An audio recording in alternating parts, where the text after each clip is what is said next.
नवरात्रि का प्रारंभ 3 अक्टूबर को पूरे देश भर में चालू होना रहा है। उस दिन माता का स्थापना होता है, साथ ही गरबा का भी बड़े बड़े आयोजन होते हैं। साथ ही हम बात करते हैं रायपुर पश्चिम विधानसभा के गुड़ियारी क्षेत्र की, जहां पास बजरंग दल के द्वारा इस बार गरबा में अश्लील गानों को लेकर विरोध प्रदर्शन तेज हो गया है। साथ ही हम बात करेंगे तिरुपति मंदिर में जो प्रसाद में जो चर्बी मिलाया जा रहा है जानवरों को, उसको लेकर हमारे साथ इधर जुड़ेंगे हिंदूवादी नेता रुपेश रंगडाले जी। क्या कहना है उनका, क्या कहेंगे सर? इस बार गरबा के आयोजन में आप लोग का सख्त निर्देश है कि अगर अश्लील गानों को लेकर बजरंग दल द्वारा कार्रवाई होगा गुड़ियारी प्रखंड में और साथ ही पूरे छत्तीसगढ़ में। क्या कहेंगे गुड़ियारी प्रखंड को लेकर? देखिए, जैसे कि नवरात्रि में जो गुजरात की परंपरा है, पूरे देश में इस उत्सव को मनाया जाता है। गुजरात से प्रारंभ हुई ये परंपरा पूरे देश में चल रही है और गरबा एक उत्सव के रूप में पूरे 9 दिन 9 रात हमारे घर की माताएं बहनें, सर्व समाज के हिंदू भाई इस मिलकर इस उत्सव को माता को प्रसन्न करने के उद्देश्य से गरबा रास करते हैं। लेकिन जाने अनजाने में हमारी जो आज की नई पीढ़ी है वो इस गरबा को धर्म का ना मानते हुए इसको एक उत्सव के रूप में मनाते हैं और ऐसे अभद्र वस्त्र पहनना, अभद्र गाने लगाना, ये एक हद तक धीरे धीरे अभी हमारे प्रयास से तो कम होते जा रहा है। लेकिन फिर भी हमारी एक ऐसी पीढ़ी है जो इन सब चीज़ों से अनजान है और आज की डेट में कई ऐसे आयोजक भी हैं। क्योंकि देखिए, जैसे ये एक विशेष रूप से जानकारी देना चाहूँगा, ये हमारा जो आयोजन है ये आयोजन हिंदू समाज का है, लेकिन आज कई समितियों में जो गैर हिंदू लोग भी इस कार्यक्रम का आयोजन करवाते हैं। तो मैं उनसे पूछना चाहता हूँ कि भैया, ये जब सर्व सनातन धर्म का कार्यक्रम आयोजन है तो इसमें गैर हिंदू का होना आवश्यक है क्या? या तो हम हिंदू सोए हुए हैं या हमारा ध्यान नहीं जा रहा है। तो जहाँ इस प्रकार के आयोजन होंगे जहाँ पर हमारा गैर हिंदू आयोजक कराता है, उस आयोजन को भी बंद करने चेतावनी बजरंग दल देता है, चाहे जिस क्षेत्र का भी हो, चाहे गुड़ियारी का हो, चाहे गुड़ियारी के बाहर का भी क्यों ना हो। अगर हमारा आयोजक भी गैर हिंदू होता है तो गरबा प्रतिबंधित है।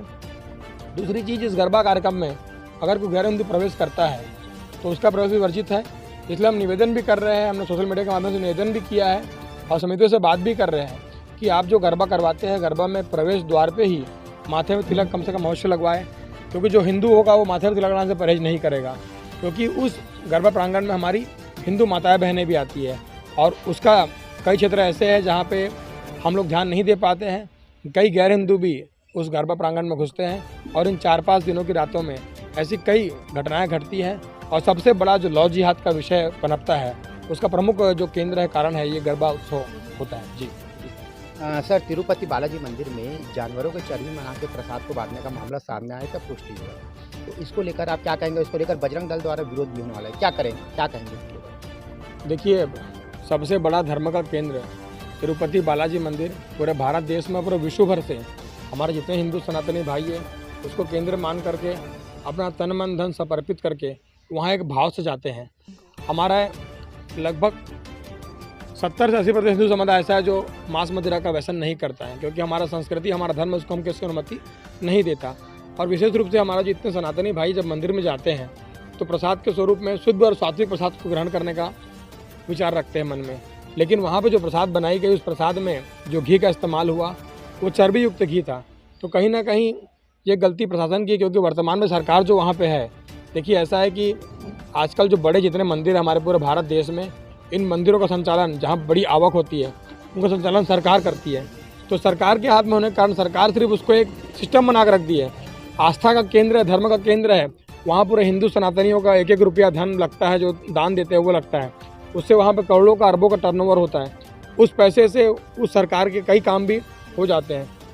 इसी विषय को दूर करने के लिए और जो वहाँ पे घटना घटी, ऐसी घटना ना घटे, इसलिए हम 1 तारीख को माननीय कलेक्टर महोदय को और माननीय मुख्यमंत्री जी को, सर्व हिंदू समाज 1 तारीख को सुभाष स्टेडियम में एक बड़ा जन सैलाब हिंदुओं का उमड़ने वाला है।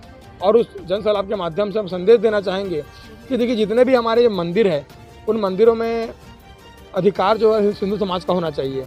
अगर सरकार मंदिरों को चलाएगी तो मंदिर कैसे चलेंगे? क्योंकि वो एक आस्था का केंद्र है, कोई सरकारी कार्यालय नहीं है। सरकार जो चलाए उसको हमारे धन से, हमारे मन से, हमारे तन से मंदिर का आस्था होता है, मंदिर बनता है। जैसे अयोध्या का जो राम मंदिर बना है आज, वो एक ट्रस्ट बन चुका है और सरकार ने उस मंदिर को नहीं बनाया। इसीलिए करोड़ों की जनसंख्या ने अपना तन मन धन लगाया और पूरे भारत देश से धन एकत्रीकरण हुआ और अरबों रुपये एकत्रित हुआ और उनके एकत्रीकरण से आज जो मंदिर बना है। इसलिए वो माननीय हमारे चंपत राय जी वहाँ पे संचालक के रूप में काम कर रहे हैं, जो हमारे संगठन के हुआ करते थे। ऐसे लोगों को, ऐसे हिंदू संगठन के लोगों को या फिर हमारी हिंदू समितियां बना करके ऐसे मंदिरों का संचालन होना चाहिए। क्योंकि सरकार के हाथ में अगर मंदिर रहेगा तो ऐसी गतिविधियां वहाँ पे होगी। क्योंकि देखिए, जब वहाँ पे करोड़ों का टर्नओवर हो रहा है, इतना बड़ा टर्नओवर हो रहा है, अगर हिंदू समाज मंदिर को चलाएगा तो हिंदू समाज गौ माता का पालन वहाँ पे करेगा, एक गौशाला बनाएगा और उस गौशाला की गौ माता के दूध से ही वहाँ पे घी बनेगा और दूध बनेगा, तो वहाँ पूजा पाठ अच्छे से होगी। कोई ऐसा जिहादी मानसिकता का व्यक्ति, जो गैर हिंदू व्यक्ति, वो तो ऐसे ही करेगा ना भैया, तो खिलवाड़ तो करेगा ही हम लोगों से। वहाँ पे इसी चर्बियों से ही घी बना कर ला करके देगा हम लोग, और हम हिंदू कई साल से खाते आ रहे हैं उसको, लेकिन आज तक किसी ने ध्यान नहीं दिया। और तत्कालीन सरकार जो है वहाँ पे हिंदू विरोधी सरकार, उसको कोई उनके बाल में जू नहीं रेंगती कि वहाँ पे कितना बड़ा वहाँ पे घटना घट गई, इसका कोई प्रतिक्रिया किसी के उसमें नहीं है। और यही अगर हमारे जो गैर हिंदू समाज के साथ में अगर ऐसी घटना घटती जिससे उन लोग परहेज करते हैं, उनके साथ में अगर आप देख सकते, जान सकते हैं उन लोग क्या करते हैं। लेकिन हमारा हिंदू आज भी सोया हुआ है। इसीलिए भैया अभी भी जाग जाओ। आज इतने बड़े धर्म के आस्था के केंद्र में उन लोगों ने चर्बी युक्त हमको घी खिला दिया और हम खाते आ रहे हैं। धीरे धीरे वो हमारे कंधे तक पहुँचेंगे। इसलिए अभी भी समय है एकत्रीकरण का, मिलने का, समझने का और मंदिरों को अपने हक में लेने का।